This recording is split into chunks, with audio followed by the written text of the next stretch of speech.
अस्सलाम वालेकुम एवरीवन, कैसे हैं आप सब। देखिए, आज जो मैं वीडियो बनाने जा रही हूँ ये यूपी डीएलएड सेकंड सेमेस्टर के स्टूडेंट्स के लिए बना रही हूँ। इसमें हम सन 2015 से लेकर सन 2023 तक के यानी कि अब तक जितने भी आपके पेपर आए हैं उसके सभी एमसीक्यूज करेंगे।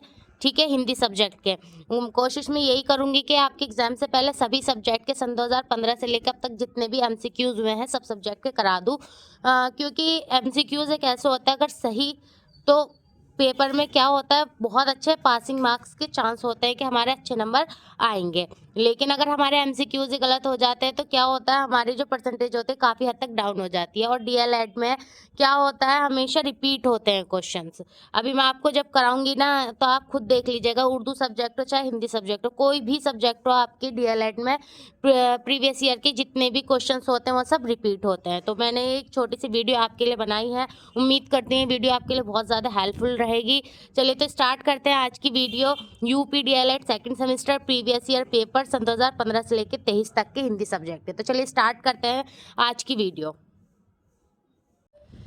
देखिए, डीएलएड सेकंड सेमेस्टर के सन 2015 में पूछे गए एमसीक्यूज थे, यानी कि आपके बहुविकल्प वस्तुनिष्ठ प्रश्न हैं ये आपके। ठीक है, तो एक बार इन्हें देख लेते हैं।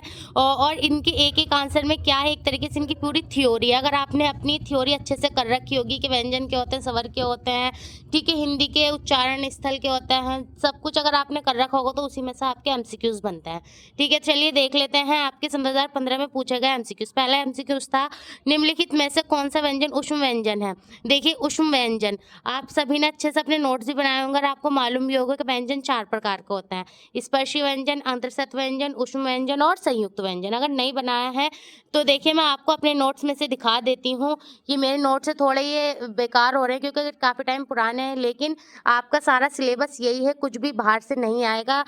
देखो, व्यंजन क्या होता है, व्यंजन उन्हें बोलते हैं स्वरों की सहायता से बोले जाने वाले वर्णों को व्यंजन कहते हैं। मैं आपको क्यों दिखा रही हूँ, अगर बच्चों के कुछ बच्चे क्या करते हैं कि हिंदी को बहुत हल्के में लेते हैं कि हिंदी है हो जाएगा, लेकिन हिंदी में क्या होती है, आपकी बहुत ज़्यादा हार्ड मार्किंग होती है। ठीक है ना, तो एक बार हिंदी को प्लीज़ हल्के में नहीं लीजिएगा और बहुत अच्छे से अपने हिंदी सब्जेक्ट को करके जाना है। देखो, स्वरों की सहायता से बोले जाने वर्णों को व्यंजन कहते हैं, जैसे कि के के नीचे हलन प्लस छोटा मिलके क्या बनता है, कै बनता है। ऐसे खे के नीचे हलन प्लस छोटा मिलके क्या बन जाएगा, खे बन जाता है। ठीक है ना, व्यंजन 4 प्रकार के होते हैं। देखो, स्पर्श व्यंजन, अंतर्सत व्यंजन, ऊष्म व्यंजन, संयुक्त व्यंजन। ये सभी आपने अपने नोट्स से उम्मीद करती हूँ बना रखे होंगे। सिर्फ मैं आपको ये दिखाना आई हूँ कि इन्होंने पूछा है कि ऊष्म व्यंजन कौन सा। अगर हमें मालूम होगा कि से, शे है, व्यंजनों को हम क्या कहते हैं, ऊष्म व्यंजन कहते हैं, तो हम इसका आंसर बहुत आसानी से दे पाएंगे। देखो, निम्नलिखित में से कौन सा ऊष्म व्यंजन है, शे, से है। हमने अभी क्या पढ़ा था कि ऊष्म व्यंजन कौन कौन से होते हैं। ऊष्म व्यंजन होते हैं आपके से, शे, और है। इन वर्णों को क्या कहते हैं, हम ऊष्म व्यंजन कहते हैं। तो देखिए यहाँ पे शे भी दिया है, शे भी दिया है, से भी दिया है, तो ये सब क्या है, उपयुक्त सही इसका आंसर हो जाएगा। ठीक है ना, अगर इसकी जगह वो यहाँ पे ऊष्म व्यंजन की जगह क्या देते हैं हमें, अंतर्सत व्यंजन, तो आप क्या कहते हैं, ये रे ले वे वर्णों को हम अंतर्सत व्यंजन कहते हैं। फिर आप उसके हिसाब से अपना आंसर लगा देते हैं। देखिए क्वेश्चन 2 देखते हैं। इन्होंने यहाँ दिया था शय, कौन सा वाला शय, ये श्रमिक वाला शय है। संयुक्त शार निम्नलिखित व्यंजनों के मेल से बना ही, किसके व्यंजनों के मेल से बना है। आप सभी को मालूम होगा कि जो संयुक्त व्यंजन होते हैं कौन से होते हैं, ये 2 व्यंजनों के मेल से बनते हैं, इनको हम संयुक्त व्यंजन कहते हैं। ये इसकी डेफिनेशन है, पूछ भी लेता है। ठीक है ना, तो आप सिंपली लिख देना, आप डेफिनेशन लिख भी दोगे। तो ये हमसे पूछ रहे हैं वो कौन से 2 व्यंजन जिसकी मेल से क्या बनता है, ये श्रमिक वाला शय बनता है। तो देखो, मैंने भी आपको अपने नोट्स दिखाए थे, मैं फिर दिखा देती हूँ। इसमें मैंने संयुक्त व्यंजन के बारे में भी लिखा है। ये है आपका क्षेत्रफल वाला छह, फिर त्रय, फिर ये रहा वो शय। तो ये किसकी सहायता से बन रहा है, शय शलजम प्लस रे की सहायता से बन रहा है। तो हमें मालूम है कि क्या है, शय प्लस रे प्लस छोटा ही इसकी सहायता से बन रहा है। तो ऑप्शन नंबर 1 आपका बिल्कुल ठीक हो जाएगा। और देखिए अब इन्होंने दिया था खे, खे का उच्चारण स्थल क्या है। देखो, मैं आपको दिखाती हूँ कि आप सभी ने उच्चारण स्थल अपने बना रखे होंगे, फिर भी मैं एक बार अपनी इसलिए दिखा रही हूँ। अगर किसी बच्चे के नहीं बने होंगे तो मैं इनको दोबारा से लिखकर अपने पोस्ट कर दूंगी इनकी फोटो, तो आप वहाँ से आराम से नोट कर लीजिएगा। अगर आप कहेंगे, क्योंकि अब इस पे वीडियो बनाने का इतना टाइम है नहीं कि हम इसके लिए अलग से एक एक टॉपिक को समझाएं, लेकिन अगर आपको इस तरीके से कुछ भी अपने व्यंजन चाहिए या उच्चारण स्थान या आपके पास नहीं है तो मुझसे बोल दीजिएगा, मैं इन सबको लिखकर अपना पोस्ट कर दूंगी, आप पोस्ट में जाकर देख लीजिएगा। देखो यहाँ पर हमने क्या दिया है, उच्चारण स्थान कंठ है, तालव्य है, मूर्धन्य, दंत ओष्ठ और नासुका, कंठ तालव्य, कंठोष्ठ और दंतोष्ठ है। तो इन्होंने हमसे पूछा है ख का उच्चारण स्थान कहाँ है। तो देख लीजिए ख कहाँ पर आ रहा है, कंठ के कंठे में आ रहा है। क ख गे घे है, ये जो 5 वर्ड है, ठीक है, ये किस में आते हैं, कंठ में आते हैं। तालव्य में व्यंजन कौन कौन सा आ रहा है, च छ जय झ ये श, ठीक है ना। फिर मूर्धन्य, देखो ये सन 2019 में पूछा गया है। मैंने सब इस तरीके से अपने नोट्स बनाए थे कि जो मुझे आइडिया रहे। आप भी इस तरीके से लिख लीजिएगा, जो प्रीवियस ईयर में पूछे जाते हैं वो बहुत ज़्यादा रिपीट होते हैं। देखिए मूर्धन्य में जो है ट ठ ड ढ र श षटकोण वाला श है। दंत में त थ द ध ल से न है। ओष्ठ में आपका प फ ब भ है और अनुनासिका में ळ ळ न में है, ठीक है ना। कंठ तालव्य कंठोष्ठ में सिर्फ आपके स्वर होते हैं। दंतोष्ठ में यहाँ ब और फ आएगा आपका, ठीक है। तो ये था कंठ स्थान। जब हमारे पास ये बना वो होगा तो हमें मालूम होगा कि जो ये ख है ये क्या है, ये आपका कंठ है, ठीक है। इसकी जगह अगर मैं यहाँ पे ख की जगह लिख देती ट, ठीक है, तो आप एकदम बोलते कि अगर आपके पास वो बना हुआ है तो आप कहेंगे कि ट किसका उच्चारण स्थान है, तो आप कहते हैं यहाँ पर मूर्धन्य का। इस तरीके से होता है। तो ख का उच्चारण स्थल है कंठ है। अब आ जाता है आपका 4 मुद्रा शब्द का अर्थ बताइए, या फिर मुद्रा शब्द का अर्थ है क्या है। मुद्रा देखो अंगूठी को भी बोलते हैं, मुद्रा रुपये को भी बोलते हैं, मुद्रा आकृति को भी बोलते हैं। तो इसको ऑप्शन नंबर 4 बिल्कुल सही हो जाएगा। अब आ जाता है अज। अज शब्द का अर्थ है, ये जो अज होता है ना, देखो ये किसी ये दशरथ के पिता है या फिर अजीब चीज़ों के लिए होता है ये, ठीक है ना। तो यहाँ पर इन्होंने जो पीएनपी वालों ने सही आंसर इसका बताया था, उन्होंने कहा था दशरथ के पिता। ये आज किसके लिए यूज़ किया था इन्होंने, यहाँ दशरथ के पिता के लिए, ठीक है। तो उम्मीद करते हैं ये सन 2015 के एमसीक्यूज आपको बहुत अच्छे समझ में आ गए होंगे। चलिए सन 2016 के एमसीक्यूज देख लेते हैं। ये सन 2016 में पूछे गए आपके एमसीक्यूज हैं, एक बार इन्हें भी अच्छे से देख लेते हैं। देखिए सन 2016 का पहला प्रश्न था दे ध्वनि है। अभी मैंने आपको पीछे ख का बताया, सेम है, कुछ भी नहीं है। जैसे ख कंठ में आता है, इसी तरीके से दे किस में आता है, आपका दे आपका दंत में आता है, ठीक है। आपके लिए मैं एक बार वो आपके जितने भी चार्ट स्थान है इसको लिखकर आपको पोस्ट कर दूंगी। आप जब जाएं तो एक बार उसे अच्छे से निगाह निकाल लीजिएगा। आपके जितने भी ये मैंने आपके वस्तुनिष्ठ प्रश्न कराए हैं सन 2015 से लेकर सन 2023 तक के, जितने भी मैं आपके एमसीक्यूज करा रही हूँ, मैं इन सबकी भी फोटो क्लिक करके पोस्ट में डाल दूंगी। आप वहाँ पर देख लीजिएगा, आपको पेपर में आसानी रहेगी। क्योंकि एग्जाम से जब आपका पेपर होता है तो आपको हर पेपर के बीच में 15 से 20 मिनट या आधा घंटा मिलता है। तो आप जब आपके एग्जाम हो तो आप सिर्फ कुछ नहीं करना, सिर्फ पोस्ट एक बार चेक कर लेना कि मैम ने सारे क्वेश्चन पोस्ट कर रखे, चलो एक बार इन्हें देख लेते हैं, आपके लिए थोड़ी आसानी हो जाएगी, ठीक है ना। तो चलिए स्टार्ट करते हैं। दे ध्वनि है, दे ध्वनि किसकी है, दंते की है। बेखौफ शब्द में बे उपसर्ग जुड़ा है। बे जो है ये उपसर्ग जुड़ा है कौन से, मतलब किस शब्द का, ये उर्दू का है, फारसी का है, हिंदी का है, अंग्रेजी का। जो ये बे है ना, आप सभी को मालूम होगा उपसर्ग किसे बोलते हैं। जो किसी शब्द के शुरू में लगते हैं उन्हें क्या बोलते हैं, उपसर्ग बोलते हैं। जो किसी शब्द के आखिर में लगते हैं उन्हें क्या बोलते हैं, उन्हें प्रत्यय बोलते हैं, ठीक है। इस तरीके से बेखौफ शब्द में बे उपसर्ग है। ये किससे जुड़ा है, फारसी से। तो इसका ऑप्शन 2 बिल्कुल ठीक हो जाएगा। फिर थर्ड है आपका सत्य बोलने वाला वाक्यांश का एक शब्द होता है जो हमेशा सत्य बोलता है, वो कौन होता है, सत्यवादी होता है, ठीक है ना। जैसे हमारे सत्यवादी हरिश्चंद्र है, इस तरीके से सत्य बोलने वाला वाक्यांश का एक शब्द होता है सत्यवादी। मधुरता शब्द में प्रत्यय है। अभी मैंने आपको बताया प्रत्यय क्या होता है, जो आखिर का वर्ड होता है। देखो आपको अगर ये मालूम होगा कि उपसर्ग शुरू के वर्ड को बोलते हैं, प्रत्यय आखिर के वर्ड को बोलते हैं, ठीक है ना। जो आखिर में वर्ड जुड़कर जिसका अर्थ विपरीत कर दे यानी कि बदल दे, तो वो क्या होता है, हमारा प्रत्यय होता है। इस तरीके से स्टार्टिंग में लगकर, जैसे आदि शुरू में लगा दूं, फिर उसका आगे मैं मानव लगा दूं, आदि मानव, ठीक है ना। इस तरीके से ये क्या है, आपको उपसर्ग है। जो आखिर में लगते हैं वो प्रत्यय होते हैं। तो आपको खुद पढ़ के समझ आ रहा है, मधुर एक सिंपल सी बात थी, ता, मधुरता। तो ये इसका आखिर का जो वर्ड ता है, ये क्या है, आपका प्रत्यय है। इन्होंने हमें 4 ऑप्शन दिए, मैं, आ, मधु या ता। तो हमें मालूम है प्रत्यय आखिर में लगता है, तो इसका ऑप्शन दे बिल्कुल सही हो जाएगा। अब आखिर का जो इसका क्वेश्चन था वो ये था कि इनमें से कौन सी ध्वनि अंतर्सत नहीं है। तो अभी मैंने आपको बताया अंतर्सत व्यंजन कौन कौन से होते हैं। तो हमें अभी बहुत अच्छे से मालूम है कि ये रे ले वे वर्णों को क्या बोलते हैं, ये रे ले वर्णों को हम अंतर्सत व्यंजन पूछते हैं। लेकिन इन्होंने पूछा है नहीं है। ये नहीं हमेशा काम खराब कर देता है, बच्चों का ध्यान जाता नहीं है और हम गलत आंसर टिक करके आ जाते हैं, ठीक है ना। तो देखो ये भी है, रे भी है, ले भी है। ठीक है, ये सब क्या है, देखो इन्होंने कितना मिलता जुलता दिया, ये रे ले वे वर्णों को हम क्या बोलते हैं, अंतरसत व्यंजन बोलते हैं। तो वे से मिलता हुआ बे होता है, इन्होंने यहाँ बे दे दिया, तो बे अंतरसत व्यंजन नहीं है, तो इसको ऑप्शन 2 बिल्कुल ठीक हो जाएगा। ये तो सन 2016 के आपके MCQ। चलिए तो सन 2017 के वस्तुनिष्ठ प्रश्न करते हैं हम, यानी कि आपके MCQ सन 2017 के। रानी केतकी की कहानी के रचयिता हैं, तो रानी केतकी की कहानी के रचयिता कौन है? किशोरलाल गोस्वामी, जयशंकर प्रसाद, ईशा उल्लाह खां, प्रेमचंद। तो इसका सही आंसर आपका ईशा उल्लाह खां। ठीक है, दूसरा क्वेश्चन दिया था कवि शब्द का स्त्रीलिंग है। देखो ये क्वेश्चन बहुत, अभी मैं आगे भी आपको कराऊंगी MCQ कितनी बार रिपीट होगा। एक बार तो यहाँ ये रिपीट आ चुका है, अब देखिए आगे ये और भी आपके सन 2000 आई थिंक 19 में भी पूछा गया है यही क्वेश्चन, और आपका 23 में भी ये क्वेश्चन पूछा गया है।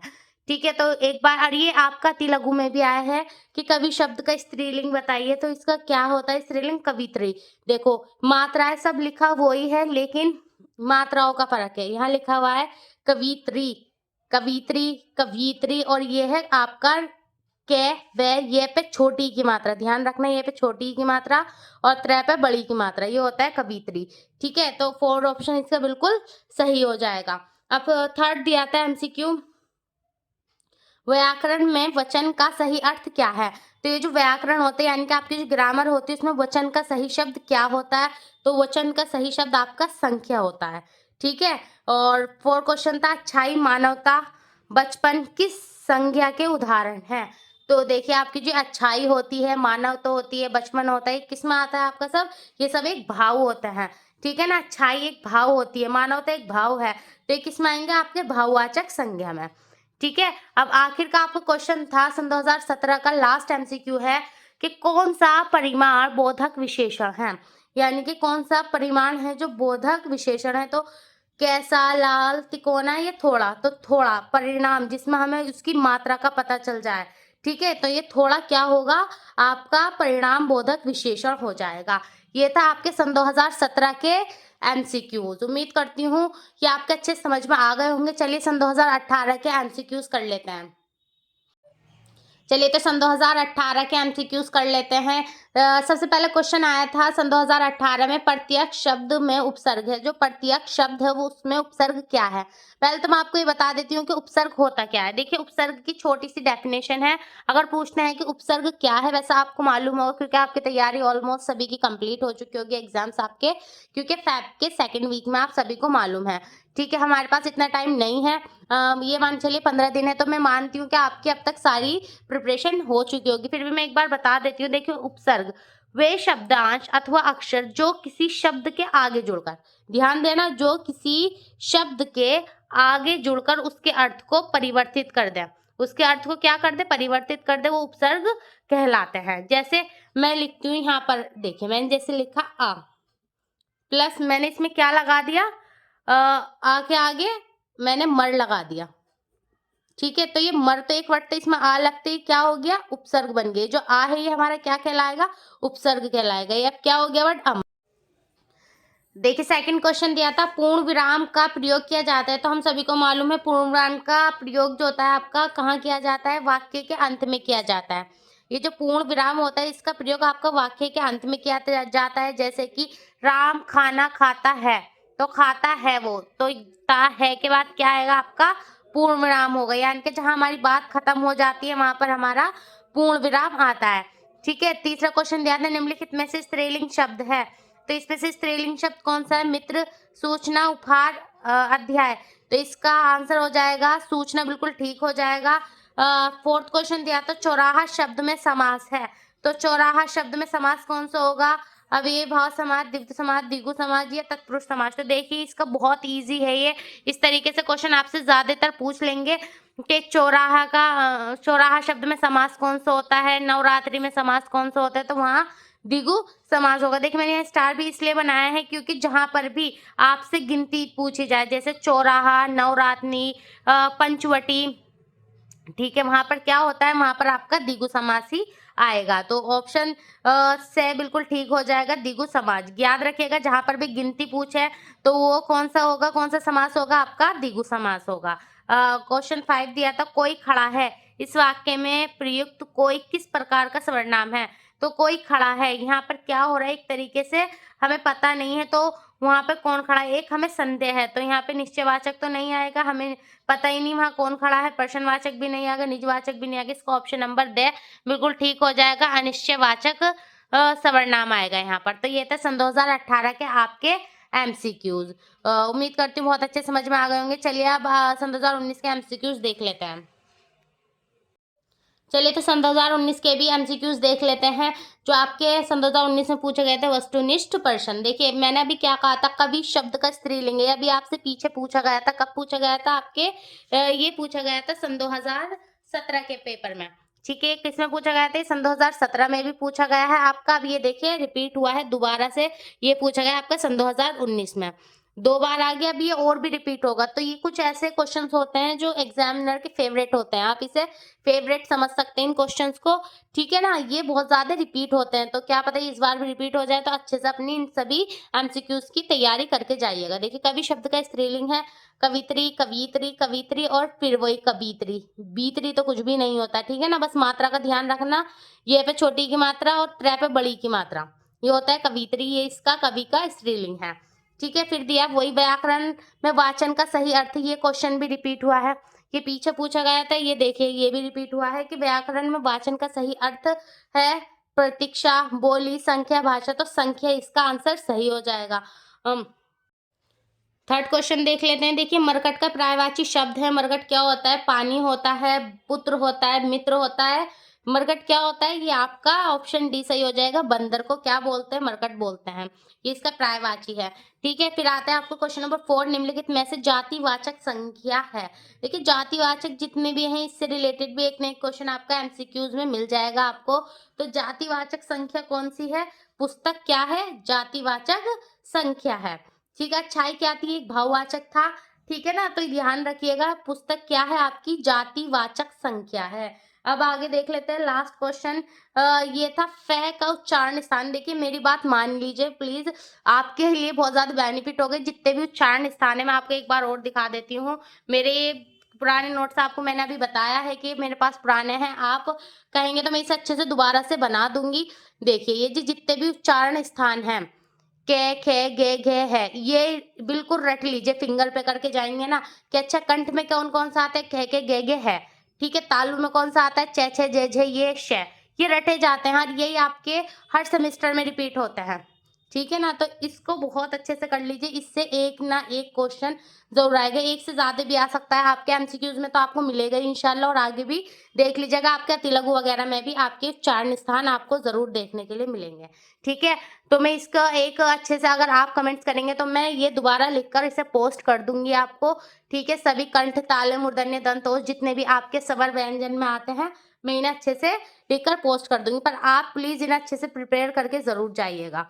ठीक है ना, चलिए तो मैं आगे आपको बता देती हूँ। देखिए फै का उच्चारण स्थान है, अगर आपके याद होता तो आपको कुछ नहीं करना होता, आप कहते हैं अच्छा कै वर्ग, चै वर्ग, टै वर्ग, तै वर्ग और पै वर्ग। पै वर्ग किस में आता है, कंठ, तालु, मूर्धन्य, दंत, ओष्ठ। अच्छा ये तो ओष्ठ में आ रहा है, तो आप क्या करते हैं बिना देखे ओष्ठ पे टिक कर देते हैं। तो बस ये प्रैक्टिस है, अपने अच्छे से कुछ चीज रिपीट हो रहे हैं क्वेश्चन इन्हें कर लीजिएगा अच्छे से, और जितने भी उच्चारण स्थान है आपके, ठीक है ना, इन्हें अच्छे से करके जाइएगा। चलिए तो पे का उच्चारण स्थान है सभी, आप सभी को बहुत अच्छे से मालूम होगा कौन सा है, तो ये होगा ओष्ठ। चलिए आगे कर लेते हैं सन 2020 के एमसीक्यूज। देखिए सन 2020 में पूछे गए आपके वस्तुनिष्ठ प्रश्न यानी कि आपके एमसीक्यूज देख लेते हैं एक बार। पहला क्वेश्चन दिया था इन्होंने, काव्य के कितने भागों में बांटा गया है, या जो आपका काव्य है उसे कितने भागों में बांटा गया है, तो उसे दृश्य काव्य और श्रव्य काव्य दोनों में बांटा गया है, तो ऑप्शन नंबर 3 बिल्कुल ठीक हो जाएगा। पठन का अर्थ है, पठन का क्या अर्थ होता है, सस्वर वाचन या मौन वाचन, तो दोनों ही होता है पठन का अर्थ, तो इसका 1 2 दोनों सही हो जाएगा। सस्वर वाचन कौन सा होता है, सस्वर वाचन आपके वो होते हैं, जैसे मैं आपके सामने इसको क्वेश्चंस को पढ़ के बता रही हूँ, मैं क्या कर रही हूँ, मैं सस्वर वाचन कर रही हूँ। ठीक है, अगर मैं इसी को पेज को मन मन में पढ़ने लगूँ, बिना आवाज के पढ़ने लगूँ, तो ये क्या कहलाएगा, ये आपका मौन वाचन कहलाएगा। ठीक है, नेक्स्ट आपका जो तीसरा क्वेश्चन है वो दिया था मौन वाचन का उद्देश्य है, तो मौन वाचन का क्या उद्देश्य है, वाचन गति का विकास, बिल्कुल। पठित सामग्री का अधिग्रहण, हाँ ये भी ठीक है। वाचन का अभ्यास, नहीं। 1 2 दोनों यानी कि 1 और 2 इसके बिल्कुल ठीक हो जाएंगे, तो ऑप्शन नंबर 4 इसका सही हो जाएगा। चलिए क्वेश्चन नंबर 4 देख लेते हैं स्पीड से।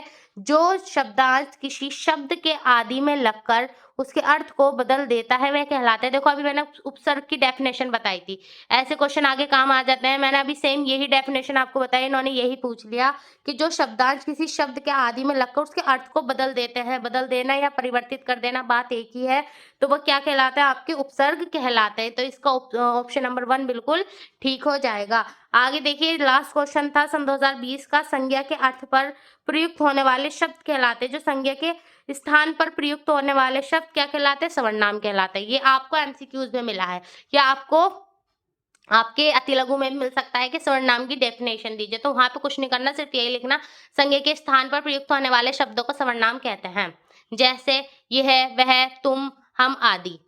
ठीक है, ये आपकी सर्वनाम की डेफिनेशन है। उम्मीद करती हूँ ये आपको बहुत अच्छे समझ में आ गए होंगे सन 2020 के आपके एमसीक्यूज। चलिए सन 2021 के एमसीक्यूज भी एक बार अच्छे से देख लेते हैं।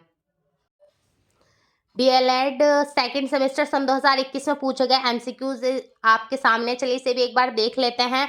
उच्चारण शिक्षण का उपयुक्त अवसर है, यानी कि उच्चारण शिक्षण जो उसको उपयुक्त अवसर क्या है, प्राथमिक अवसर स्तर, ये आपका माध्यमिक स्तर, स्नातक स्तर, ये उपयुक्त तीनों। तो ये जो आपको उच्चारण इस शिक्षण होती है उसके लिए उपयुक्त अवसर कौन सा होता है, आपका प्राथमिक स्तर होता है। इसका ऑप्शन नंबर 1 बिल्कुल ठीक हो जाएगा। सेकंड था गोदान उपन्यास के लेखक है। देखो गोदान, गबन, करबला, ठीक है, ये इनके मुंशी प्रेमचंद के इतने फेमस हैं, ये 3-4 उपन्यास बहुत ज्यादा, तो इन्हें अच्छे से एक बार याद कर लीजिएगा।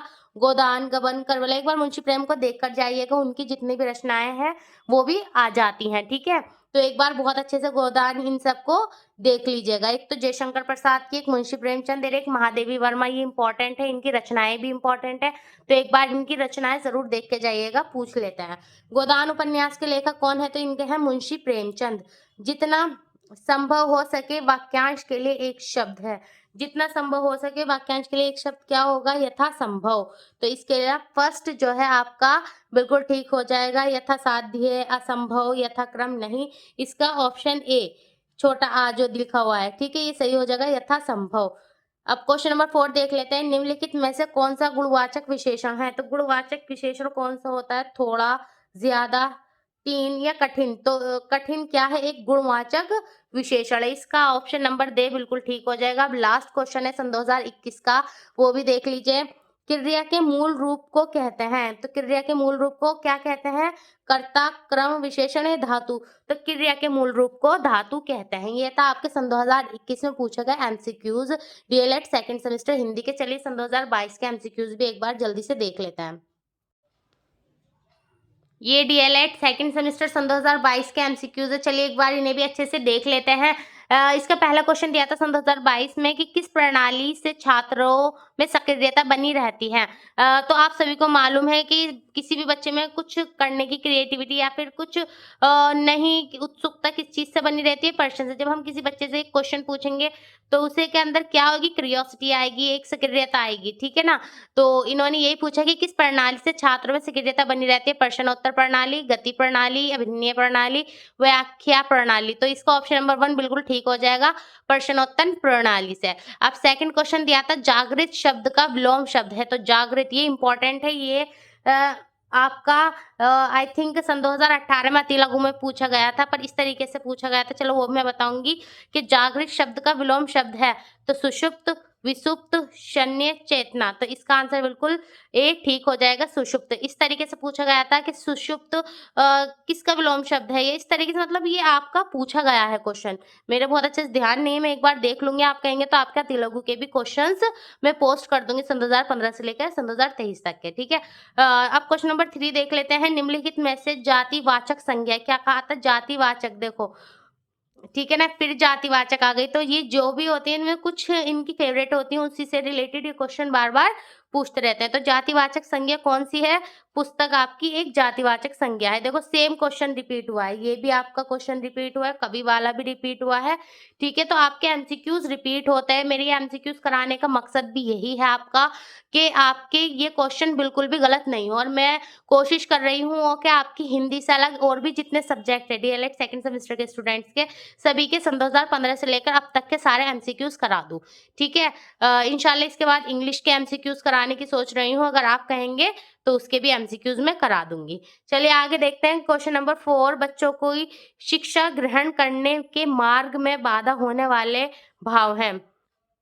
तो जो बच्चों की शिक्षा ग्रहण करने के मार्ग में बाधा होती है वो कौन से भाव हैं? संकोच, झिझक, शर्मीला होना, उपयुक्त सभी। तो बच्चों के अंदर ये सभी भाव होते हैं। बच्चा सोचता है, उसके अंदर एक झिझक होती है, हेजिटेशन होती है, शर्मीला हो जाता है, मतलब उसे शर्म आती है कुछ बात कहते हुए, ठीक है ना। ये उपयुक्त सभी क्या होता है? शिक्षा के मार्ग में एक बाधा होता है। अब आ जाते हैं लास्ट क्वेश्चन पे, सन 2022 के भूतकाल के कितने भेद हैं? तो आप सभी को मालूम होगा, आपने इन सबके नोट्स बना रखे होंगे। भूतकाल के कितने भेद हैं? भूतकाल का आपके 6 भेद हैं। चलिए थे सन 2022 के एमसीक्यूज। अब लास्ट सन 2023 के एमसीक्यूज देख लेते हैं। ये आपके सन 2023 के एमसीक्यूज है, ठीक है। लास्ट एमसीक्यूज है तो इन्हें भी अच्छे से कर लेते हैं। इसमें देखिए सन 2023 का पहला क्वेश्चन दिया था, पहला एमसीक्यू था, लिपि विकास का प्रथम सोपान है। हमें 4 ऑप्शन मिले थे, वर्ण लिपि, अक्षर लिपि, चित्रलिपि, उपयुक्त में से कोई नहीं। तो इसका सही आंसर था चित्रलिपि, ठीक है ना। यहाँ पर मैंने इंपॉर्टेंट मार्क किया है क्योंकि मुझे इंपॉर्टेंट लगा, तो आप भी इस पे इंपॉर्टेंट मार्क कर लीजिएगा। ऐसे क्वेश्चन आगे भी क्योंकि ज्यादातर रिपीट हो जाते हैं, तो इससे इंपॉर्टेंट मार्क कर लीजिएगा। चलिए सेकंड क्वेश्चन देखते हैं। पर्वत शब्द का समानार्थी शब्द है। पहले तो मैं आपको बता देती हूँ समानार्थी क्या मतलब, पर्यायवाची शब्द क्या है, उससे मिलता जुलता। उसका दूसरा शब्द क्या है? तो वो है आपका पर्वत का नग। इन्होंने 4 ऑप्शन दिए थे, कूट, पादप, नभ, नग और आगार। तो इसका सही ऑप्शन हो जाएगा नग, पर्वत का समानार्थी शब्द है। अल्प प्राण ध्वनि नहीं है। देखो इन्होंने पूछा अल्प प्राण ध्वनि नहीं है, तो आपका ख अल्प प्राण ध्वनि नहीं है। पहले आपको मालूम होना चाहिए अल्प प्राण ध्वनि क्या होती है। 2 होती हैं, एक तो होती है आपकी महाप्राण, ध्यान से सुनिएगा, महाप्राण ध्वनि, और एक होती है आपकी अल्प प्राण ध्वनि, अल्प प्राण ध्वनि। तो देखो ये जो होती है आपकी, यहाँ पे देख लीजिएगा, क, ख, ग, घ, ये 4 होते हैं, ये आपकी पूर्व व्यंजन होते हैं। इसमें कैसे होते हैं ये देखिए, के और ग। अल्प प्राण क्या होता है? महाप्राण। पहले इनकी डेफिनेशन बता देती हूँ सिंपली। देखो महाप्राण जो होते हैं, जैसे हम किसी भी वर्ड का उच्चारण करते हैं, वो उसके उच्चारण में ज्यादा वायु का इस्तेमाल जब होता है, हम कुछ वर्ड बोल रहे हैं तो उसमें बोलने में ज्यादा वायु लग रही है, तो वो क्या होगा? हमारा महाप्राण होगा। जैसे आपका ख और घ, ये क्या है दोनों? ये आपके महाप्राण है। क्या है ये? महाप्राण। और अल्प प्राण क्या होता है? जिसको उच्चारण में कम ध्वनि का इस्तेमाल होता है, वो हमारे अल्प प्राण होते हैं। जैसे कि क, ये आपका अल्प प्राण है, ठीक है ना। ग, ये भी आपका अल्प प्राण है, और ब, ये भी आपका अल्प प्राण है। तो महाप्राण कौन सा हो गया? ग। और घ घर भी होता तब भी हमारा क्या होता? महाप्राण। तो इन्होंने हमसे ये पूछा था अल्प प्राण ध्वनि नहीं है। नहीं वाला क्वेश्चन जरा ध्यान से करिएगा, ठीक है। तो अल्प प्राण ध्वनि नहीं है हमारी, कौन सी नहीं है? तो ख हमारी अल्प प्राण ध्वनि नहीं है। चलिए उम्मीद करते समझ में आ गया होगा आपका अल्प प्राण और महाप्राण। अब आ जाता है क्वेश्चन नंबर 4 पर। अंग से अंगूर और बड़ंग खाली वर्ण कहलाते हैं। ये तो सबको मालूम होगा, बहुत अच्छे सबने इसको कर भी दिया होगा। ये क्या कहलाते हैं? आपके अयोगवा कहलाते हैं। क्या कहलाते हैं? आपके अयोगवा कहलाते हैं। और इससे अलग उन्होंने 4 ऑप्शन दिए थे, उष्म व्यंजन, स्पर्श व्यंजन, स्वर। आप सभी को मालूम है उष्म व्यंजन कौन कौन सा होता है और स्पर्श व्यंजन कौन कौन सा होता है। देखिए उष्म व्यंजन में फिर भी बता देती हूँ आपको, स, श और श है वर्णों को हम क्या बोलते हैं? उष्म व्यंजन बोलते हैं। स्पर्श व्यंजन में आपका क वर्ग से लेकर आपका पै वर्ग तक सब आते हैं। लास्ट क्वेश्चन था आपका, देखिए कमायनी शब्द के लेखक हैं। तो जो कमायनी शब्द के लेखक कौन है? हमारे जयशंकर प्रसाद। मैंने अभी आपको बताया था जयशंकर प्रसाद, मुंशी प्रेमचंद और महादेव वर्मा, ये तीनों आपके लिए इंपॉर्टेंट हैं। तो कमायनी का सही आंसर हो जाएगा। लेखक कौन है? जयशंकर प्रसाद। यहाँ आपके सन 2023 तक के सभी मैंने एमसीक्यूज करा दिए हैं। उम्मीद करती हूँ वीडियो आपके लिए बहुत ज़्यादा यूज़फुल रहेगी। अगर आपको थोड़ी सी भी वीडियो यूज़फुल लगी हो तो प्लीज़ चैनल को सब्सक्राइब कर दीजिएगा, वीडियो को लाइक कर दीजिएगा और इस वीडियो को अपने फ्रेंड्स तक ज़रूर शेयर कर दीजिएगा। चलिए तो जाते जाते एक क्वेश्चन मेरे तरफ से आपके लिए, मुझे ये आंसर बताइएगा कि चे का उच्चारण स्थान क्या है। इसका आंसर आप मुझे कमेंट सेक्शन में बताइए कि किसका सही उच्चारण स्थान क्या है। कंठ है, तालव्य है, मूर्धन्य है, दंत, ओष्ठ, अनुनासिका, कंठ तालव्य, कंठ ओष्ठ या दंत ओष्ठ, इसका सही आंसर क्या है? ठीक है, आप मुझे कमेंट सेक्शन में इसका आंसर कमेंट्स करके बताइएगा। तो चलिए मिलते हैं जल्द ही नेक्स्ट वीडियो में, तब तक के लिए टेक केयर, अल्लाह हाफिज।